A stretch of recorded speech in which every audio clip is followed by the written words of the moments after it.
साथियों, एक अपराधी को एक थाने में पीटा जाता है क्योंकि अपराधी चोरी किया रहता है और उससे पुलिस पकड़ कर लाती है और उससे पूछताछ करती है और उसे कहती है कि तुम चोरी का सामान कहाँ रखे हो। तभी उसी थाने के एक महिला दरोगा होती है जो कि कहीं वो अपने क्षेत्र में गश्त करने गई होती है और वो गश्त करके आती है और तब उसे आवाज़ सुनाई देती है कि थाने में किसी व्यक्ति को पीटा जा रहा है और वो ज़ोर ज़ोर से चिल्ला रहा है कि मुझे छोड़ दीजिए, मैंने चोरी नहीं की है।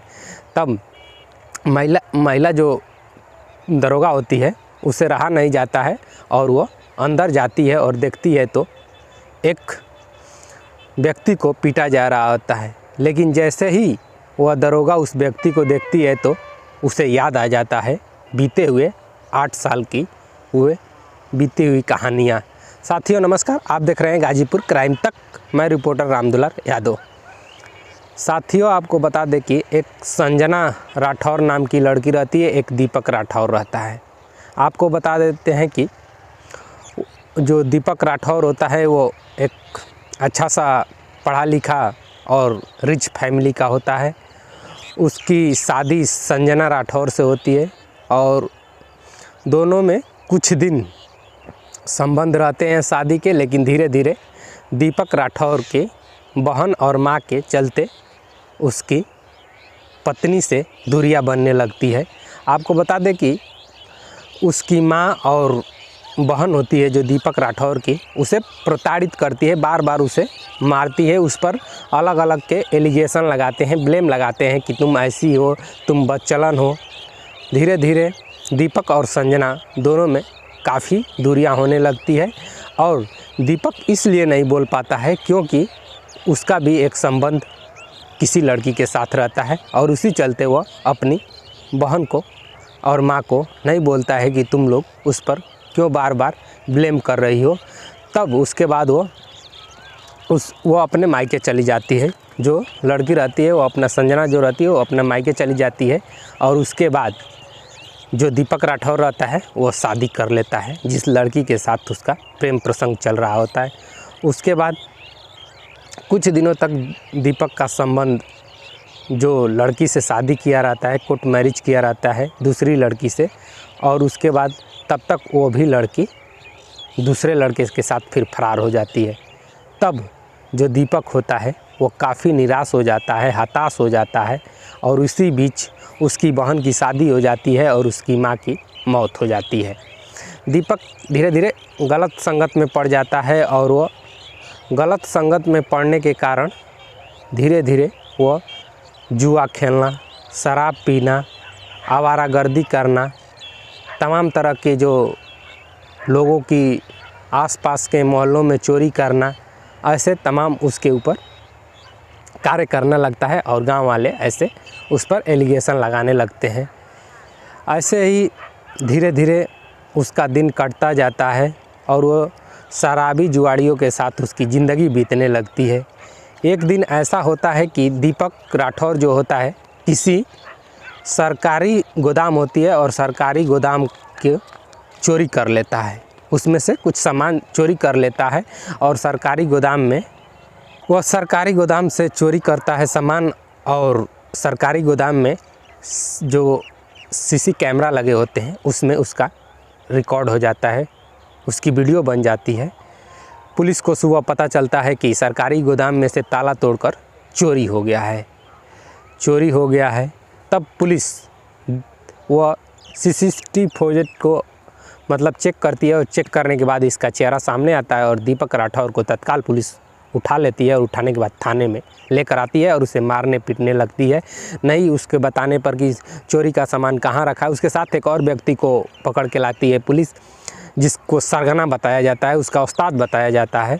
आपको बता दें कि पुलिस मारपीट बहुत करती है लेकिन दीपक राठौर जबान नहीं खोलता है। जब जबान वो नहीं खोलता है तो फिर उसके बाद पुलिस उसे बर्फ़ की सिल्ली पर लेटाकर और उसे मारने लगती है और पूछताछ करने लगती है। और करने के बाद दीपक राठौर ज़ोर ज़ोर से चिल्ला रहा था। तभी उसी थाने की महिला दरोगा जो होती है वो कहीं अपने क्षेत्र में भ्रमण करने गई रहती है, गश्त करने गई रहती है। तब वो आती है और आने के बाद उसे ज़ोर थाने में चिल्लाने की आवाज़ आती है। तब वो अंदर जाती है, लॉकअप में देखती है तो एक व्यक्ति को उसके 4 कांस्टेबल मारते रहते हैं। तब वो देखकर पहचान जाती है कि वो उसका 8 साल का पुराना जो पति होता है दीपक राठौर है। वो देखकर पहचान जाती है और जो दीपक राठौर होता है वो तुरंत कहने लगता है कि मैडम मैंने चोरी नहीं की है, मुझे माफ़ कर दीजिए, मुझे छोड़ दीजिए। तब अपने सिपाहियों से, अपने कांस्टेबल से दरोगा जो होती है वो बोलती है, महिला दरोगा की जो संजना होती है कि तुम लोग छोड़ दो, मैं इससे पूछताछ करूँगी, मेरे कस्टडी में इसको छोड़ दो। उसके बाद वो पुलिस चले जाते हैं बाहर और उसके बाद तब संजना पूछती है कि तुम वही दीपक राठौर है जिसके पास तमाम ज़मीन जायदाद, बड़े बाप के तुम औलाद थे, आज ये तुम्हारी क्या हालत हो गया है। इतना संजना पूछती है तब तक उधर से वो पूछ देता है कि तुम कैसे यहाँ। तब वो बताती है कि जब तुमने मुझे छोड़ दिया और कोर्ट में से तलाक करा दिया तब मैंने अपने माँ बाप के घर रहने लगी और माँ बाप ने मुझे कुछ पैसे लगाकर और पढ़ाई कराई और फार्म भरवाया पुलिस दरोगा का, और मैंने मन से तैयारी करके और पुलिस दरोगा का एग्ज़ाम निकाला और निकालने के बाद मुझे नौकरी मिली और नौकरी के बाद मैंने नौकरी करने लगा, देश सेवा करने लगा। तब वो पूछता है कि तुम्हारे माता पिता कैसे हैं। तो वो बताती है संजना कि मेरे माता पिता अच्छे हैं, सब बढ़िया है, तुम बताओ तुम्हारी माता कैसी है और तुम्हारी बहन कैसी है। तो बताता है कि बहन की तो शादी हो गई है और माँ जो है वो मर चुकी है। फिर दीपक राठौर कहता है कि ठीक है, तुम मुझे कैसे भी यहाँ से निकाल दो, मैं तुम्हारे हाथ पाँव और पैर जोड़ता हूँ। तो वो कहती है कि ठीक है, मैं निकालने की कोशिश करूँगा, क्योंकि लेकिन तुम ये बताने की कोशिश मत करना कि मैं तुम्हारी पत्नी हूँ इस थाने में, क्योंकि तुम एक चोरी के केस में अंदर आए हो और जिससे मेरा भी प्रतिष्ठा और सम्मान का आहत हो जाएगा। तो दीपक राठौर कहता है कि ठीक है, मैं नहीं बताऊंगी। तब उसके बाद जो साथ वाला चोर होता है उसके ऊपर पूरा ब्लेम को मोड़ दिया जाता है कि मेन सरगना, मेन उस्ताद इसका यही है और इसी ने चोरी करवाया था, ये तो केवल कैसे उसको उस केस से बरी कराया। संजना कहती है कि मेरा इस थाने में बहुत रिस्पेक्ट है और लोग जानेंगे कि तुम मेरे पति हो तो लोग कहेंगे कि इसका पति चोर है या तमाम चीज़ बातें निकल कर आएगी, चलो मैं तुमको घर छोड़ देती हूँ। वो ले जाती है और दीपक राठौर को घर छोड़ देती है और कहती है कि कल मैं तुमको, ये कार्ड है मेरा और मैं मिलने के लिए आऊँगी।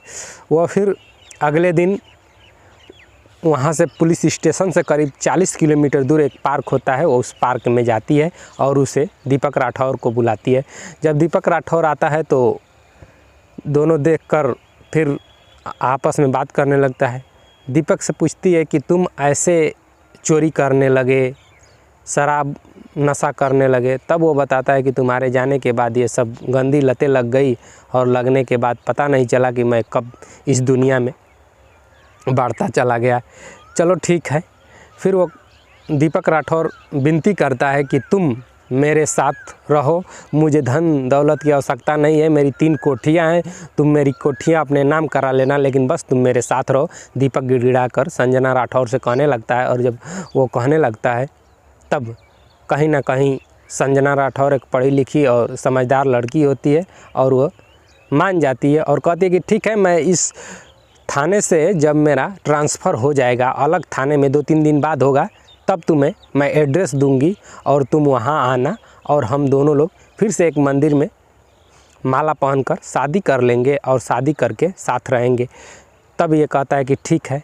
बता दें कि बीते 3-4 दिनों के बाद संजना राठौर का ट्रांसफ़र होता है और वो उस थाने से करीब 100 किलोमीटर दूर उसका ट्रांसफ़र होता है और वो अपने जो पति दीपक राठौर होता है उसे वहाँ पर बुलाती है और बुलाने के बाद वो दोनों मंदिर में जाते हैं और मंदिर में जाने के बाद माला पहनकर मंदिर में ही फिर पुनः शादी कर लेते हैं और शादी करने के बाद वहाँ पर वो दीपक राठौर एक क्वार्टर लेता है और उस क्वार्टर में जो संजना राठौर होती है वो अपना ड्यूटी देती है। ड्यूटी देने के बाद वहाँ दोनों आपस में रहते हैं।